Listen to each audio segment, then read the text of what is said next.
Hey YouTube, it's me, Nikki, coming at you for my week 17 RNY WLS bariatric surgery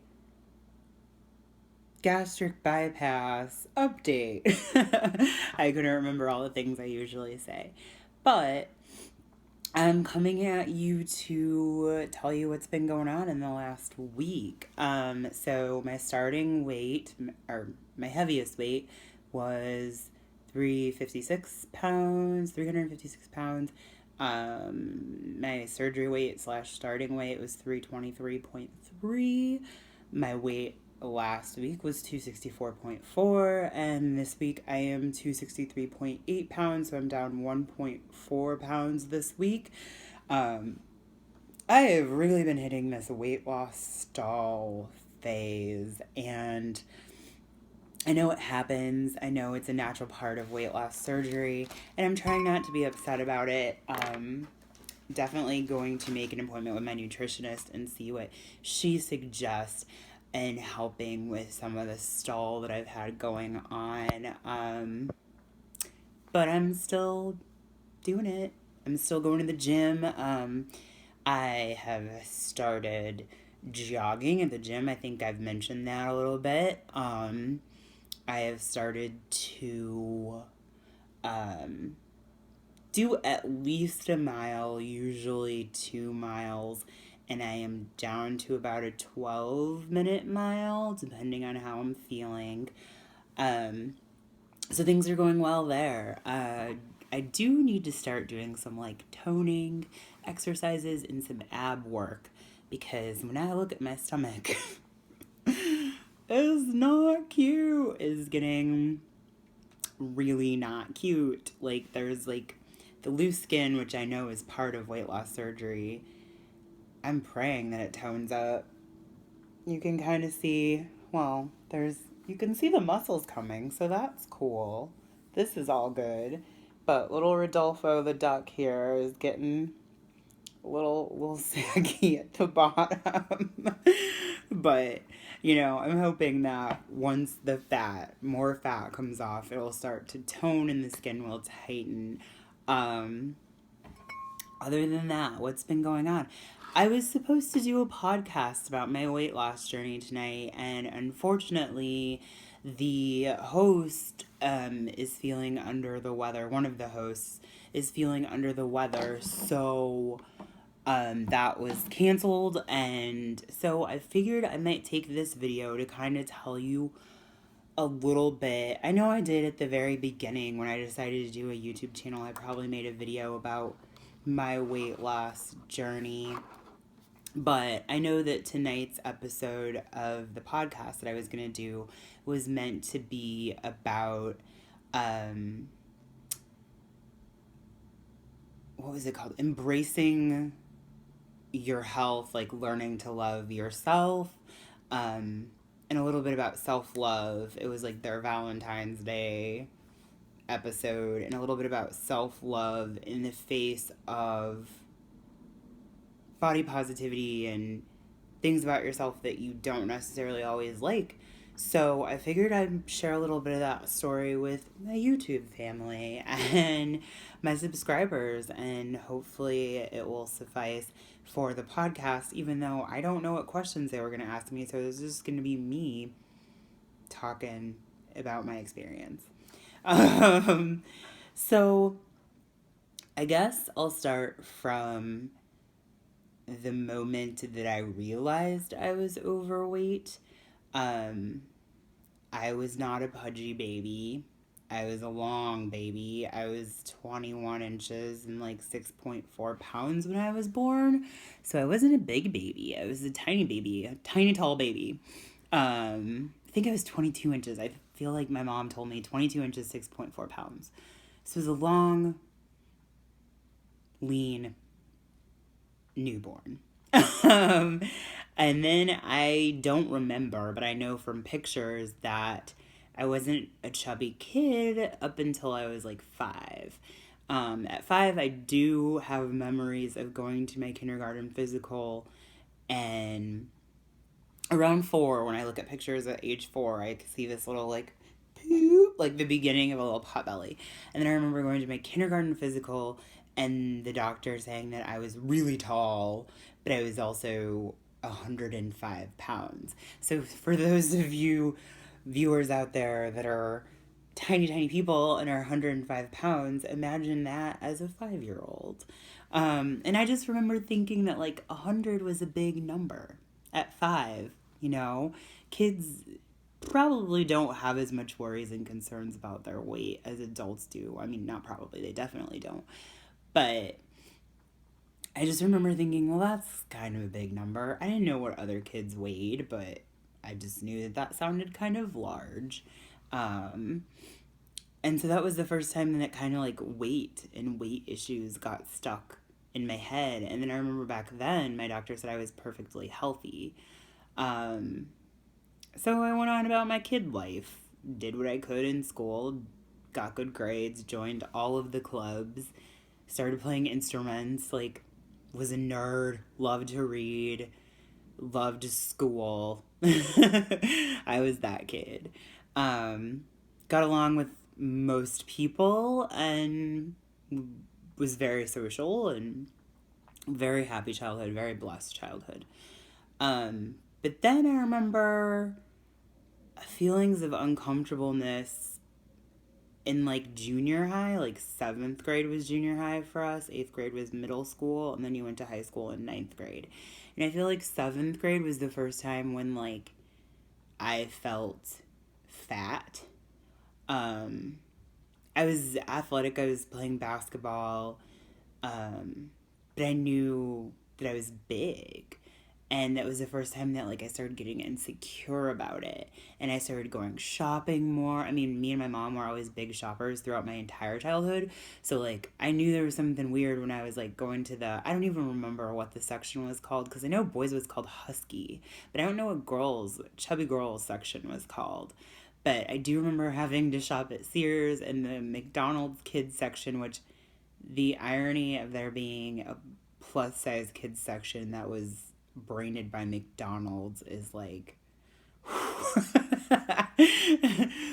but I do remember that, and then I remember like my friends going to 579, which was a real store. If you've ever seen Mean Girls and they have that store 135 and everyone thought that was just a joke, no, 579 was a real store at the mall that carried sizes 00 through 9 juniors. And I remember all my friends going there and getting their little cute baby tees, and me being like, this ain't gonna work.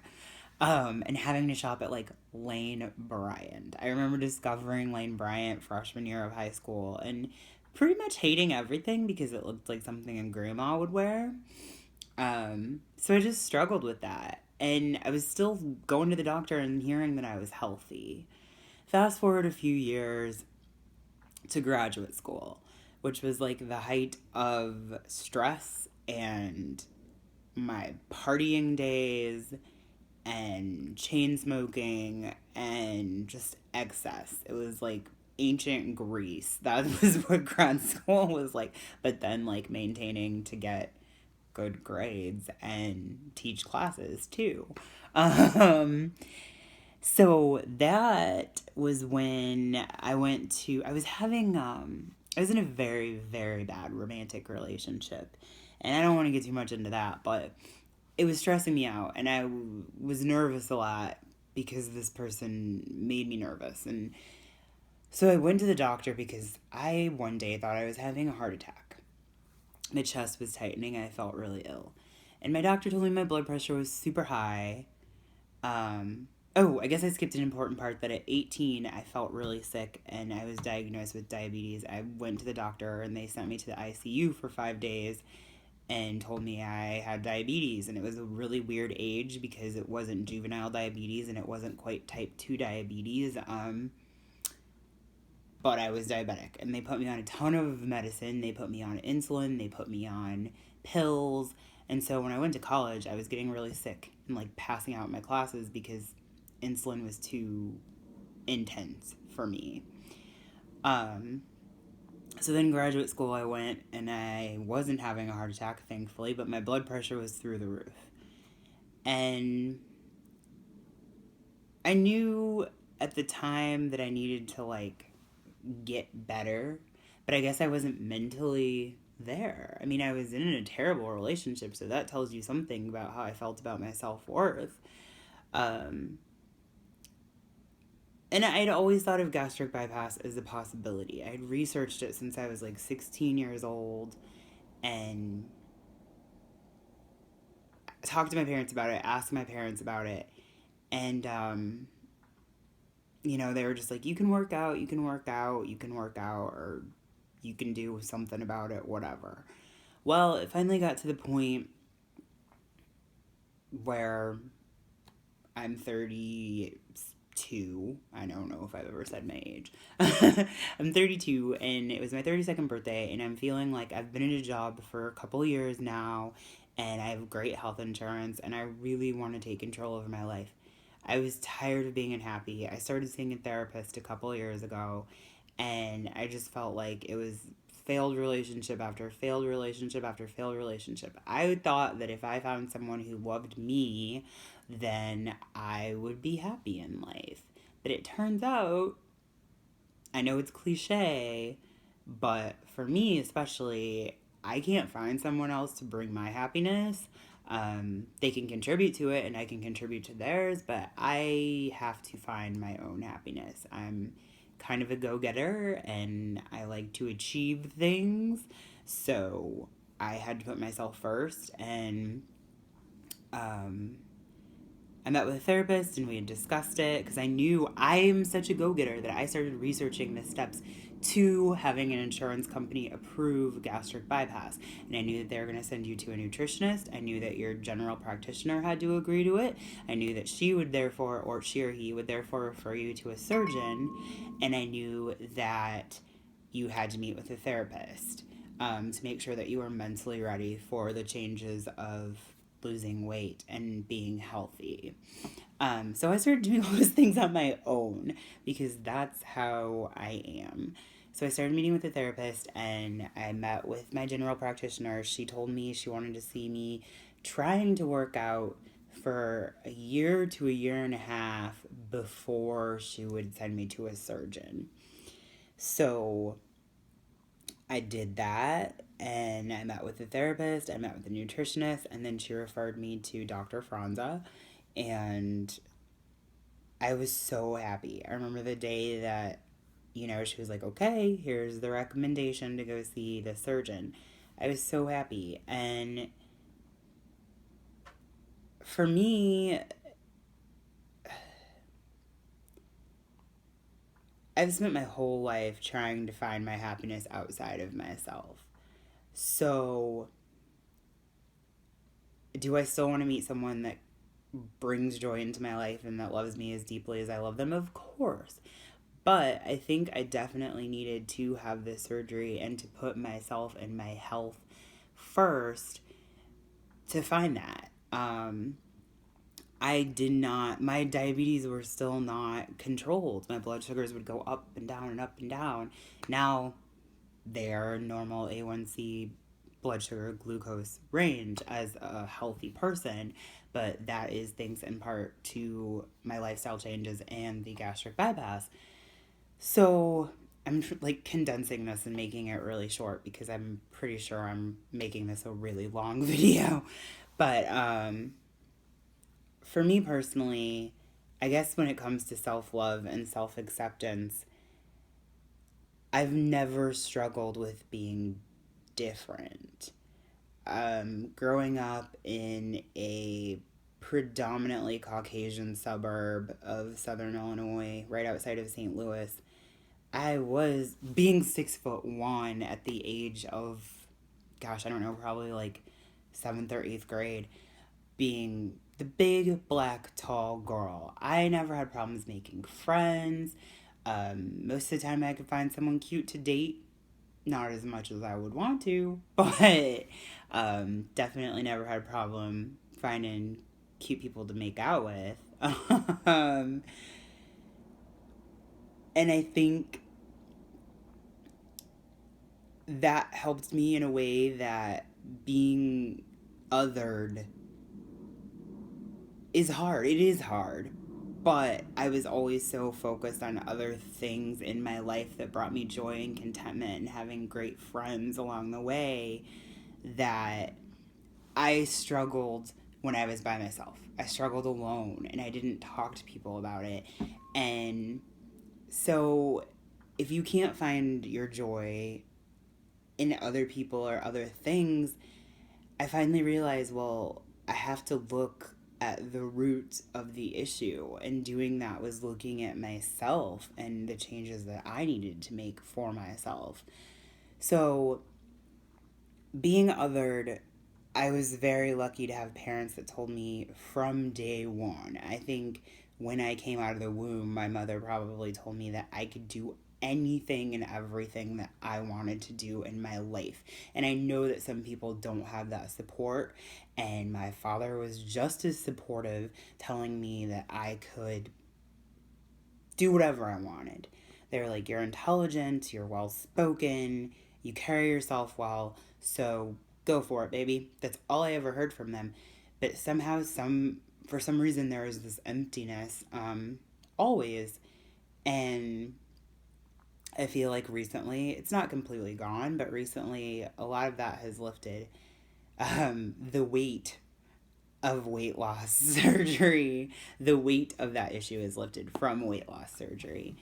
Um, so I guess as Valentine's Day approaches and we're all thinking about hearts and flowers and flying winged babies that shoot arrows that make us fall in love, make sure that you love yourself. Make sure that you are happy with yourself. And if you're not, do some soul searching and take some time and really change it. Am I saying that I'm 100% happy in my life? No, not at all. But I know that I now have the tools and the key, and I'm at a place where I want to make things better for myself. I don't want anyone else to make them better for me. I don't expect anyone to bring me my joy and my happiness. I have to work for it. And so I guess I don't really know what they were going to ask me on this podcast, but that's pretty much the gist of what I have to say about self-love is that I will be the cheerleader for you that my parents were for me if that's what you need. Um, Love yourself. Love yourself. Put yourself first. And sometimes that is hard because no one else is going to love you the way that you can love yourself. No one. You can't expect anyone else to. You have to be that person. You have to be that rock, that strength, that heart for yourself.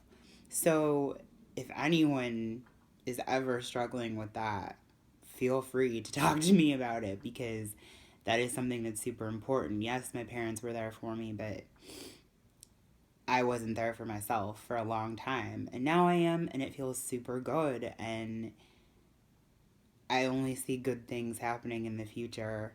Every day is a learning experience, but every day is a chance to take something negative and make it positive. So that's what I'm trying to do, and that's what weight loss surgery has helped me to do. And I hope that everyone else is completely in love with themselves and has a very, very happy Valentine's Day. Feel free to comment below. Please subscribe, and I will see you next week. Bye.